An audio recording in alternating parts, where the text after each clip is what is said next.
Assalamualaikum warahmatullahi wabarakatuh. Alhamdulillahilladzi hadana lihada wa ma kunna linahtadiya an hadanallah. Wassalatu wassalamu ala asyrafil anbiya wal mursalin wa ala alihi wa ashabihi ajma'in, amma ba'd. Para pemirsa, sebagai sama manusia dan sebangsa setanah air rahimakumullah, kita berjumpa kembali pada episode yang ke-13 kajian literasi dengan merujuk pada kitab kuning, yaitu As-Siyasah Abil Isyarah fi Tadbir Imarah karya Abu Bakar Muhammad Ibn Hasan Al-Maradi yang hidup pada abad 11, yaitu pada masa dinasti Al-Murabitun atau yang disebut juga dengan Al-Muwahhidin, di mana pada saat itu ilmu pengetahuan berkembang dengan cukup pesatnya di berbagai bidang, apakah itu eksak seperti astronomi, fisika, matematika, dan juga humaniora seperti sastra, filsafat, kajian sosial, dan beberapa bidang yang lainnya. Jadi ulama atau penulis kitab ini hidup pada masa perkembangan keilmuan yang kondusif. Tapi mengapa penulis kitab ini kok menjelaskan hal-hal yang terkait dengan pentingnya akal, pentingnya menjaga nalar, menggunakan nalar, an-nadhru wa tafahum, seperti dijelaskan dalam bab pendahuluan. Ternyata setelah saya baca, memang terjadi pada saat itu kerancuan berpikir, perdebatan yang tidak menghasilkan sesuatu yang hakiki karena adanya sikap seperti untuk arogansi, untuk pamer keintelektualan dan sifat dan sebagainya. Saya kira kalau sifat-sifat seperti itu dari sejak dulu dan hingga sekarang pasti ada. Nah, saya hanya mereview kembali mengapa penulis kitab ini mengingatkan, menekankan kembali tentang membangun pemikiran, dan bab yang ketiga ini pentingnya dialog. Kita masih meneruskan bab yang ketiga, fil istisyarah wa sifatul mustasyar, pentingnya dialog dan tipologi orang yang sudah seharusnya mau dialog. Menarik sekali. Saya akan melanjutkan beberapa tipologi mustasyar, orang yang harus mau dialog. Kemarin kita sudah sampai pada mode yang ketiga. Sebelumnya ada 1, 2, 3 yang sudah dijelaskan, seperti taksir mustasyir, kurangnya pengetahuan dari orang yang harus dialog itu, kemudian takutnya jatuh pada kesalahan, kemudian kecerdasan yang tertutupi akibat meledaknya cinta dan membaranya kemarahan. Kalau orang sudah dilahap oleh cinta dan dibakar oleh kemarahan, kecerdasan akan hilang dan yang terjadi adalah emosi. Sedangkan yang keempat, pentingnya teman dalam proses dialog itu. Tampaknya saya sedikit memberikan syarah ya pada bagian yang keempat ini. Di sini pengarang menekankan pentingnya teman untuk proses dialog. Teman di sini lebih digambarkan teman yang positif, yang bisa mengajak pada kedewasaan berpikir. dengan mengingatkan bila terjadi kesalahan atau kekurangan dalam berpikir dan kemudian bersikap bertindak itu tadi ya. Di sini tidak jelaskan bagaimana teman itu juga bisa mengarah pada hal-hal yang negatif. Dalam pepatah Arab memang dikatakan anil mar'i la tasal wa absir qara'inahu fa innal qara'in bil qara'in muqtadi. Tentang seseorang, artinya kalau kita ingin lihat seseorang, lihatlah temannya. Siapa temannya dia? Apakah temannya itu baik atau temannya itu buruk? Karena sesungguhnya pertemanan itu muqtadi, bisa memberikan pengaruh, bisa menjalari keterpengaruhan. Kasus atau fakta-fakta saat ini sudah sangat banyak ya. Saya melihat bukan hanya membaca, bukan hanya duduk manis di meja kemudian membaca, tapi saya melihat sendiri pengakuan-pengakuan seseorang. Ini saya contohkan orang yang terlibat dalam tindak ekstremisme,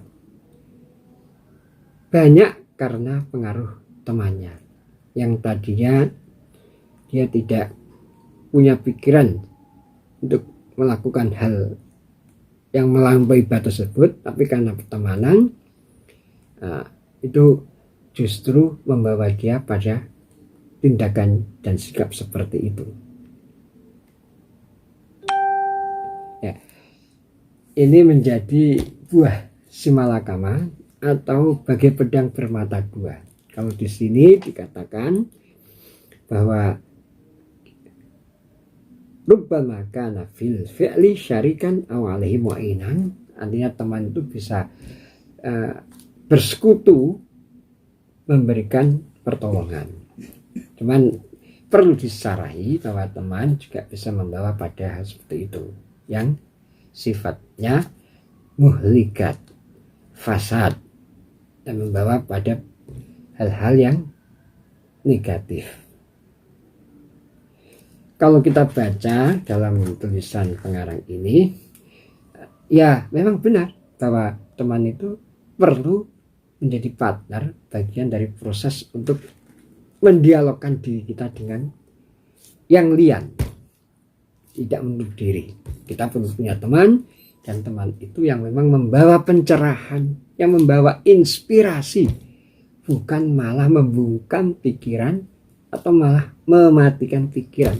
Ada banyak person yang bisa memberikan inspirasi, dan kalau sudah mendapatkan inspirasi tersebut, apalagi inspirasi yang positif, dia akan tergerak hatinya, seperti terbangun dari tidur lamanya, terbangun dari siumannya, dan dia menjadi giras, menjadi semangat kembali dalam hal yang positif.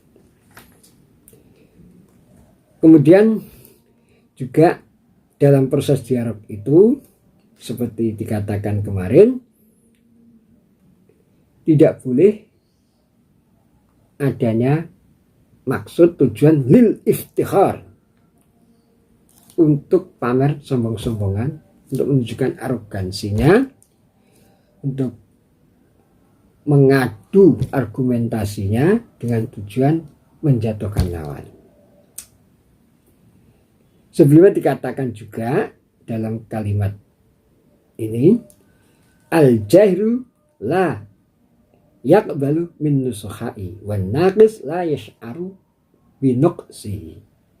Orang yang bodoh tidak akan menerima nasihat orang lain, dan orang yang nakis, yang kurang dalam hal pengetahuan tidak akan merasakan. Ya, ini sama-sama bahayanya, tidak mau dan juga tidak merasakan. Kalau dalam Al-Quran, walakin aktsarun nasi la yash'urun, tetapi sebagian manusia la yash'urun, sebagian besar orang la yash'urun tidak merasakan bahwa itu kebenaran yang sudah dihadapkan di hadapan mereka, mereka tidak mau menerimanya karena mereka tidak merasakan ini bahaya sekali.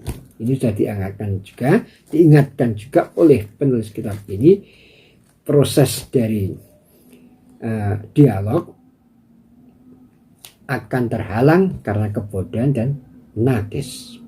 Selanjutnya akan saya bacakan, famin dzalika ayyakuna aqilan fadlan.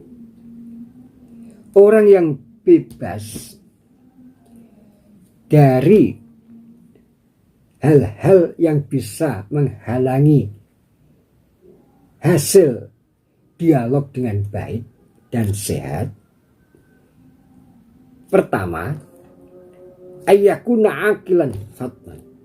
Orang harus mempunyai atau menjaga, memperkuat akal dan fatnan, kecerdasannya. Itu yang pertama. Fa'inal ahmak al-jahil idza istasyarathu zadaka fi lubsik.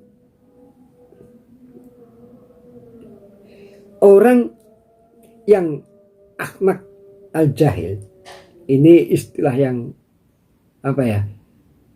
sangat menghantam gitu ya. Orang sudah pandir dan bodoh.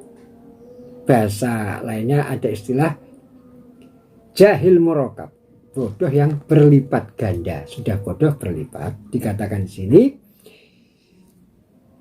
kalau dia diajak berdialog justru akan menambah kesamaran.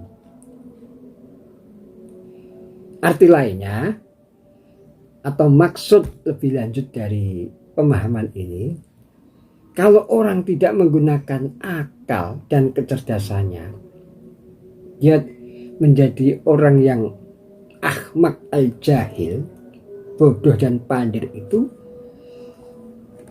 dia tidak bisa mendapatkan hasil yang hakiki dalam proses dialog itu, justru malah kesamaran karena kepandirannya itu. Wa adkhala 'alaika at-takhlidu fi ra'yika. Dan juga orang yang pandir dan bodoh tersebut akan mendapatkan hal-hal yang bercampur aduk karena kesamarannya di dalam pemikirannya. Dia tidak bisa menerima hasil dari dialog diskusi tersebut karena kepandirannya, karena tidak menggunakan aqilan fatnan, tidak menggunakan nalarnya. Walam yakum bihaqiqi nushika, sehingga yang terjadi adalah jauh dari hakikat nasihat yang ingin diperolehnya. Itu yang pertama disebutkan. Saya ulangi, orang harus aqilan fattan, menjaga akalnya, nalarnya, dan kecerdasannya ketika dalam proses dialog itu. Kita tidak bisa berdialog dengan orang yang pandir dan jahil itu tadi. Wa minhu ayyakuna muhibban safian. Berikutnya, untuk bisa mencapai proses dialog yang benar dan sehat, orang harus punya muhibban, hati yang penuh dengan cinta kasih, welas asih, yang disinari oleh welas asih, kasih sayang yang terpatri dalam dirinya.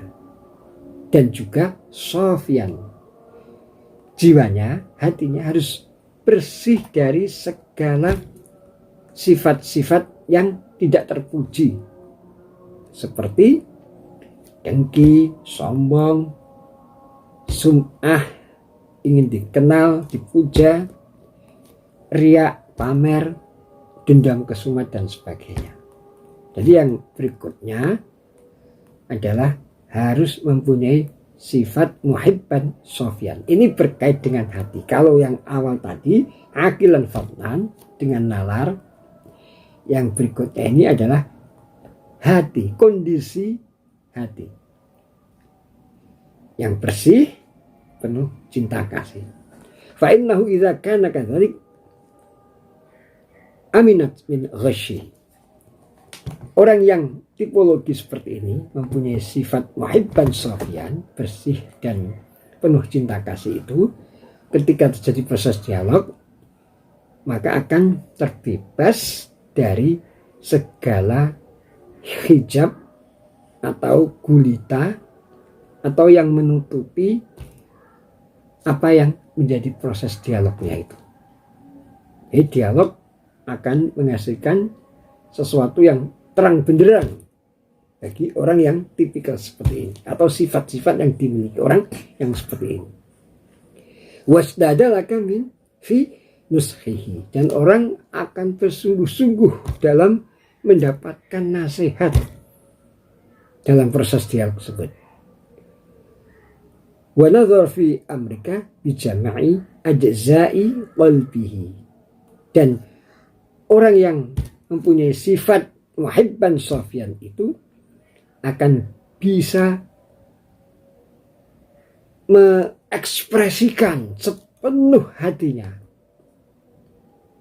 membersihkan, kemudian memberdayakan dirinya dengan sepenuh hati. Dia akan benar-benar bikulli tirhabin, dengan segala apa yang ada dalam dirinya ini, karena dia sudah terbebas dari dendam kesumat dan penuh cinta kasih muhibban sofian. Berarti di sini dia akan sepenuh hati menerima nasihat dalam dialog itu, karena memang tujuannya dialog itu untuk menambah pengetahuan dan menambah kearifan. Yang kurang akan bertambah, yang belum mendapatkan kearifan akan tercapai kearifan tersebut. Wala yastasharul atu illa fi mawdi'in wahid wa huwa ayyakuna silahur ra'i bisulahi wa fasaduhu bifasadihi. Penulis kitab ini menggambarkan seorang musuh. Ini sebenarnya hanya simbol ya. Simbol musuh tidak akan bisa berdialog di satu tempat. Bagaimana bisa dibayangkan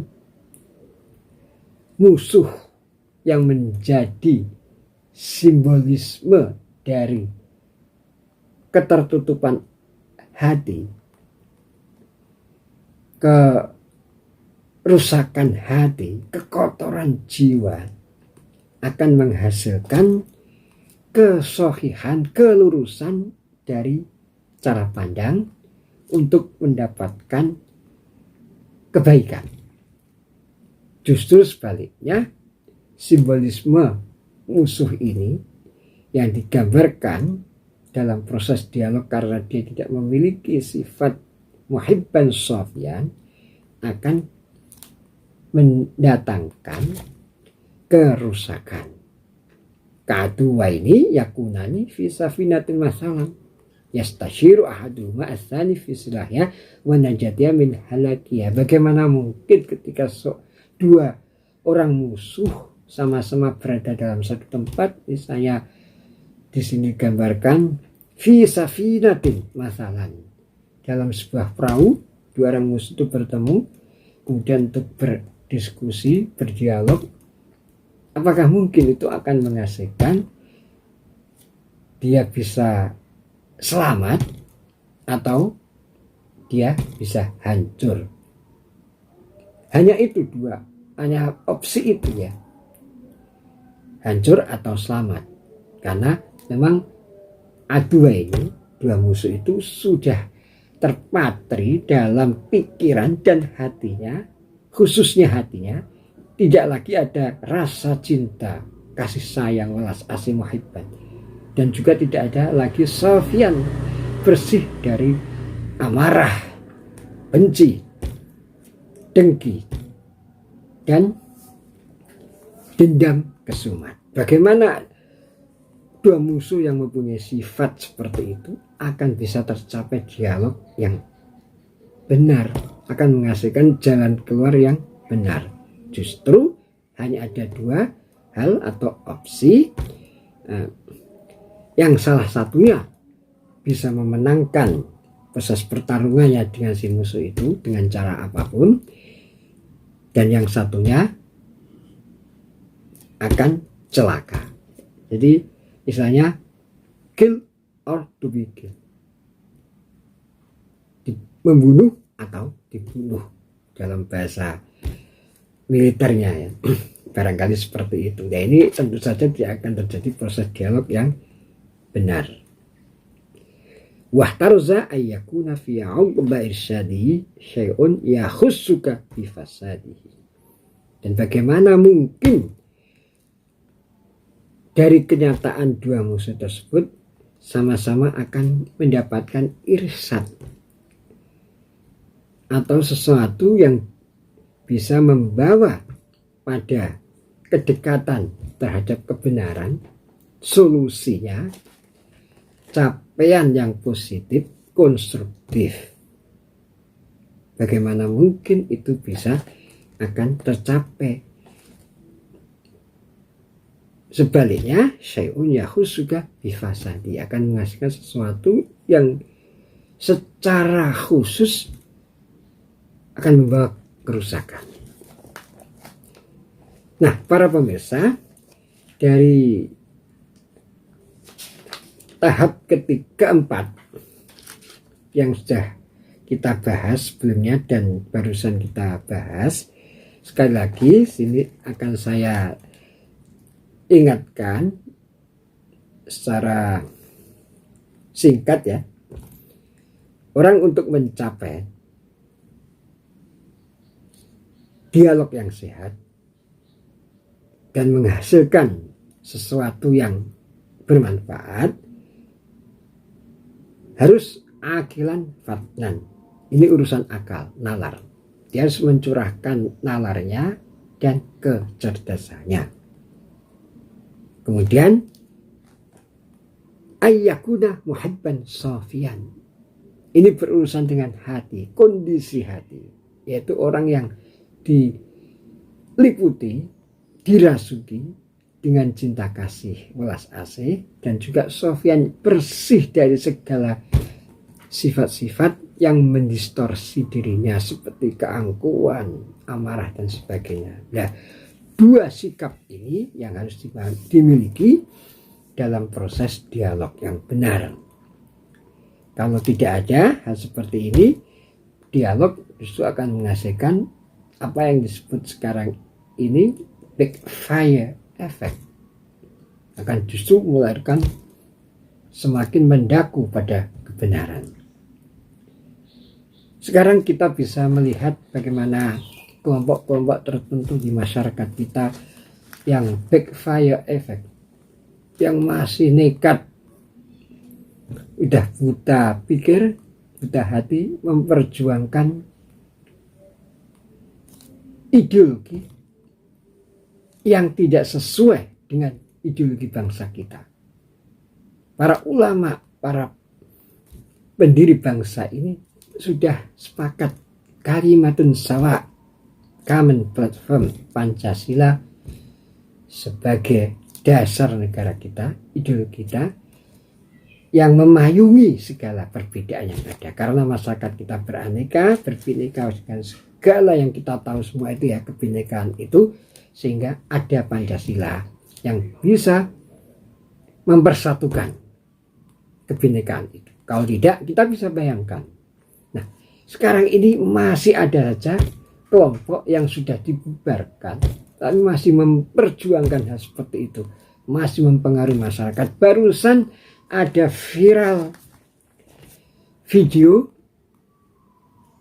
yang menampilkan berbagai profesi, guru, pedagang, ustadz, yang di situ dengan bangganya, dengan militannya mereka mengajak untuk menegakkan khilafah dengan bahasa yang dipadu sedemikian rupa, tetapi eksplisit mereka ingin mengingatkan dan mengajak masyarakat. Ini kan pengaruhnya bisa dikatakan cukup pervasif bila masyarakat yang mendapatkan viral video tersebut tidak akilan fatnan, tidak menggunakan nalar warasnya dan kecerdasannya, dan juga tidak muhibban sofian, yang dalam dirinya sudah tidak ada rasa welas,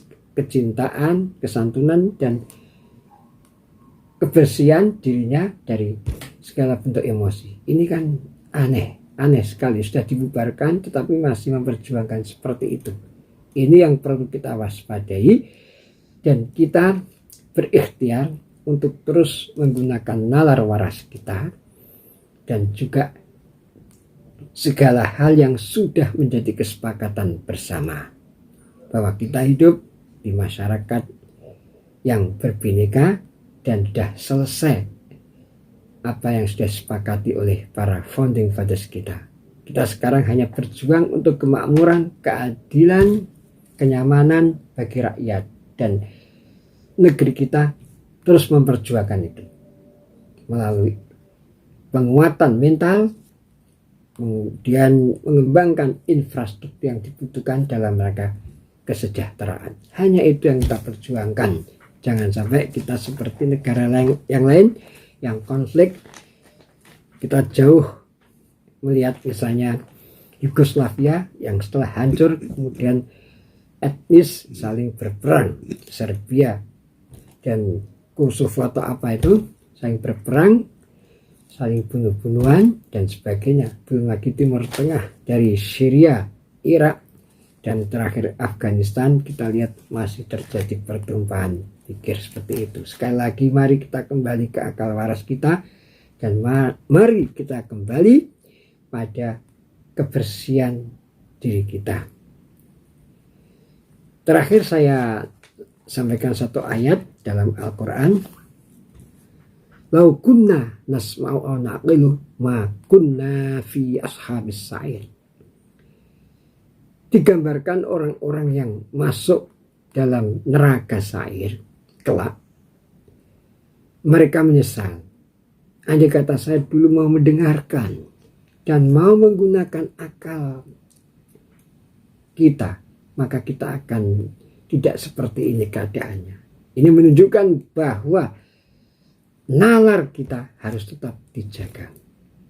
Dan juga seperti diingatkan oleh Iblis ini, yaitu nalar yang berbalur atau berbalut dengan hati yang bersih. Itu menjadi kekuatan kita dalam rangka menyikapi segala rona-rona kehidupan berbangsa dan bernegara. Mari kita tetap menjaga akal kewarasan, waspada, dan kita terus melakukan giat literasi, mengajak masyarakat untuk membaca secara lebih intensif. Demikian para pemirsa, kajian singkat dan semoga bermanfaat. Akhirul kalam, assalamualaikum warahmatullahi wabarakatuh.